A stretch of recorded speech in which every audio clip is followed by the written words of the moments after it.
রাজধানীর কাকরাইলস্থ আইডিবি ভবনের মুক্তিযোদ্ধা স্মৃতি মিলনায়তনে এবি পার্টির উদ্যোগে দলের ষষ্ঠ প্রতিষ্ঠা বার্ষিকী উদযাপন করা হয় ব্যাপক উৎসাহ উদ্দীপনার মধ্য দিয়ে।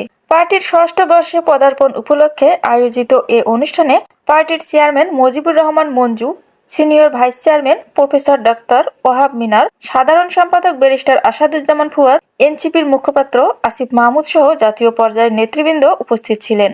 এনসিপির মুখপাত্র আসিফ মাহমুদকে নিজ হাতে কেক কেটে খাওয়ান এবি পার্টির চেয়ারম্যান মুজিবুর রহমান মঞ্জু। এ সময় উপস্থিত নেতা কর্মীদের মাঝে উৎসবমুখর পরিবেশ বিরাজ করে।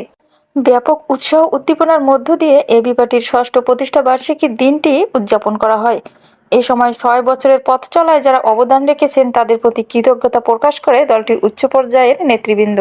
সার্বিকভাবে এবি পার্টির ষষ্ঠ প্রতিষ্ঠা বার্ষিকী উদযাপন উপলক্ষে আয়োজিত এই অনুষ্ঠানটি নেতাকর্মীদের মাঝে নতুন উদ্দীপনা ও অনুপ্রেরণা সৃষ্টি করেছে বলে মনে করেন সংশ্লিষ্টরা।